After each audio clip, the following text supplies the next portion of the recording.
그래도 한 콜에도 는 게 너무 감사해요. 여러분, 이 사무엘상은 사사시대에서 왕정시대로 전환해요.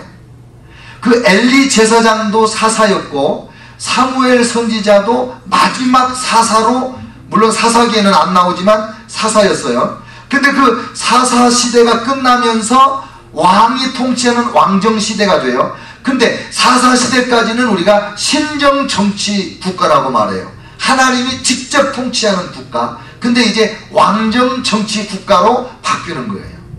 하나님이 직접 통치하던 데에서 인간 왕을 통해서 다스리는 시대로. 그리고 특별한 나라였어요. 그때는 사사시대까지만 해도. 왜? 하나님이 직접 다스리는 나라가 이스라엘밖에 없었거든요. 근데 보편적인 나라로 격화되는 거예요. 다른 모든 나라하고 똑같이 왕을 세워놓은 거예요. 그러니까 하나님 왕이 좋아요? 인간 왕이 좋아요? 하나님 왕이 좋지. 근데 백성들이 우리도 이웃 나라들 같이 왕을 주십시오라고 간곡히 말하니까 하나님께서 너무너무 슬퍼하셨어요. 사무엘이 막 슬퍼하니까 사무엘을 위로하시면서, 사무엘아, 너무 힘들어하지 마라. 너를 버린 게 아니고 나를 버린 거다. 하나님은 그러셨거든요. 그러면서 너희가 왕을 세우면 그 왕이 이렇게 할 것이다 고 자세하게 알려줘라. 알려줬더니 그래도 우리는 왕을 원합니다. 막 이랬다고요. 그러니까 할 수 없이 탕자가 다 팔아가지고 어디 가려고 하면서 유산 물려달라고 그럴 때 몇 번이나 말리셨겠어요, 아버지가. 근데 결국에는 자식 이기는 부모 없다고 그냥 다 주어버렸잖아요. 그것처럼 사울왕을 세워주고 그 다음에 그냥 다윗왕 세워주시고 그런 거예요. 근데 왕정 정치하에서 우리가 요즘에 새벽마다 함께 묵상하는 그 예레미야 선지자가 예언한 그런 비극적인, 완전히 나라가 망하고 바벨론으로 포로로 잡혀가고 왕족과 귀족의 자녀들이 왕궁에 끌려가서 거세당하여 내시가 돼서 이웃 그 원수 나라를 섬기는 그런 비극을 맞이하게 되었죠. 이 왕정 시대는 귀결이 그렇게 나은 거예요. 네.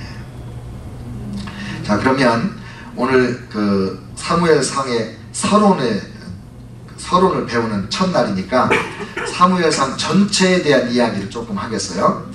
저작 연대와 저자가 누구냐 확실치가 않아요. 누가 썼는지. 사무엘상이지만 사무엘이 썼을 거다. 학자들이 그렇게 추측을 합니다. 기록 연대는 BC 1025년부터 950년 어간에 쓰여졌을 거다. 사무엘이 태어나는 시기는 BC 1070년경이거든요. 그 다음에 사무엘상의 목적이 뭐냐? 사무엘의 개혁, 영적으로 정치적으로 타락한 이스라엘을 개혁하고 왕정국가로 전환하는 역사를 기록하는 것이 사무엘상의 목적입니다. 사울왕의 흥망성쇠를 통해서 성공과 실패의 비밀을 가르쳐주는 것이 사무엘상의 목적입니다. 사울왕은 정말 멋지게 시작했는데 정말 너무 비참하게 끝나버렸습니다.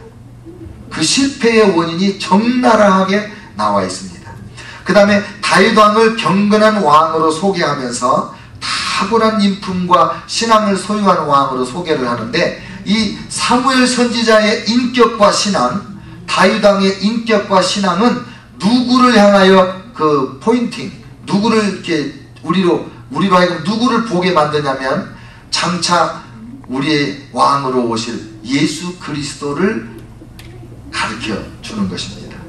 그래서 이 왕, 선지자, 제사장, 이 세 가지 직분을 감당하는 사람이 기름 부음을 받거든요. 그래서 사울에게, 다윗에게 사무엘 선지자가 기름 부어 주잖아요. 이걸 어노인팅이라고 해요, 영어로는. 근데 기름 부음을 받는다는 그것은 왕과 제사장과 선지자가 받는 건데, 원래는 이 사사는 세 가지 직분을 다 했어요. 근데 이제 왕은 따로 세우는 시기가 온 건데, 이 선한 왕과 또 훌륭한 사무엘 선지자를 통해서 장차 오실 메시아 예수 그리스도를 이제 모형적으로 보여준다고 보겠습니다. 그러면 사무엘상의 전체 주제는 뭐냐? 하나님은 자비하시고 오래 참으시는 분으로서 항상 자기 백성을 도와주시는 분이시다. 정말 하나님을 버리는데도 하나님은 여전히 버림을 받으면서도 사랑해 주시는 그런 분이시고, 또 자기 백성을 돌보시기 위해서 지도자들을 목자로 부르시고 목자로 임명하시고, 그리고 자기 백성을 인도하게 하시는데, 그 하나님이 부른 지도자들이 하나님 앞에 끝까지 충성하지는 못한다. 그런 사람이 매우 드물다. 그런 것들을 주제로 우리에게 가르쳐주고 있습니다. 그래서 크게 이제 이 사무엘상 구조를 세 개로 단락을 나눌 수가 있어요. 첫 번째는 사무엘이 어떻게 태어났는가, 그게 1장 1절로 8장 21절까지 어떤 사람인가 그걸 말하고, 그 다음에 9장 1절부터 15장 35절까지가 첫 번째 왕 사울에 대한 이야기입니다. 사울이 어떻게 선택되는 왕, 선택된 사울 왕. 그 다음에 이 사울 왕의 두 번째 단락은 13장부터 15장까지인데, 거절된 왕, 선택된 왕 사울, 거절된 왕 사울, 딱 두 단락으로 나눠지는 거예요.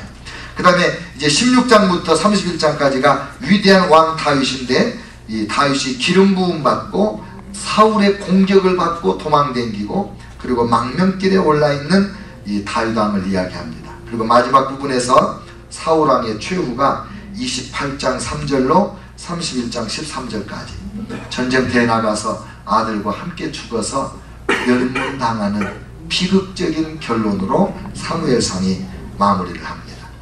자, 그러면 세 인물이 제일 중요한데, 세 사람, 사무엘은 누구냐, 사울은 누구냐, 다윗은 누구냐, 몇 마디씩만 하겠어요. 사무엘은 마지막 사사고, 엘리와 사무엘이 사사기의 사사로 나타나지는 않지만 마지막 사사이고, 그리고 역사적으로 이스라엘 민족은 항상 사무엘을 모세 다음으로 아주 중요한 인물로 여겼습니다. 그 사무엘은, 여러분 사무엘 그러면 뭐가 생각납니까? 사무엘 그러면 뭐가 생각나요? 예? 한나, 어머니가 생각나죠. 예, 또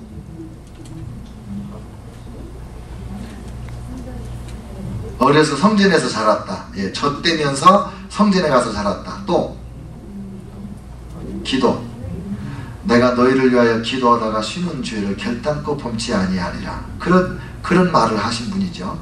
이 사무엘은요, 그가 한 말이 한마디도 땅에 떨어지지 않았다. 그런 사람이에요. 굉장한 사람이에요.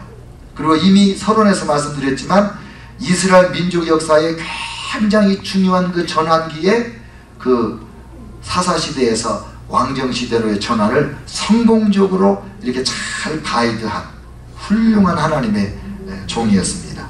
그 다음에 사울왕은 어떤 사람이냐, 이스라엘의 첫 번째 왕이었는데 9장에서 31장까지 해서 쭉 사울왕 이야기가 나와요. 사울왕이 굉장히 겸손했습니다. 외모로는 다른 사람보다 머리 어깨 위로 하나 더 있었으니까 오늘날로 말하면 한 2m 이상 키가 됐던 것 같아요. 그런 출중한 사람이었음에도 불구하고 민족의 지도자가 되는 것을 아주 큰 일로 생각해서 나는 자격 없습니다, 그랬단 말이에요. 그리고 우리가 사사기에서 봤지만 이 베냐민 지파 기스의 아들인데 사울이, 이 베냐민 지파가 아주 못됐었잖아요. 그러니까 사울이 나타남으로 인해서, 사울이 왕으로 뽑힘으로 인해서 하나님이 그 베냐민 지파의 엄청난 죄를 하나님이 이제 용서하셨다, 그런 큰 메시지가 그 지파에게는 따로 주어진 거예요. 근데 그 축복을 잘 간직하지 못하고 그만 비극적인 결론으로 끝내버리고 말았어요. 정말 좋다가 말아버렸어요. 그 사울왕은 실패의 원인이 뭐냐면, 하나님을 기쁘시게 하랴 사람을 기쁘게 하랴, 이 또 다른 사울이 있었어요. 베냐민 지파에. 그 사람이 누구예요? 사도 바울이에요. 근데 이 사도 바울이 그 얘기를 했어요. 내가 하나님을 기쁘게 하랴 사람을 기쁘게 하랴. 지금 그 베드로가 얘기했나요? 내가 지금까지 사람을 기쁘게 하면 하나님의 종이 아니로다, 그런 얘기를 했어요. 근데 이 사울왕은 왜 망했냐? 사람을 기쁘게 하다가 하나님을 슬프게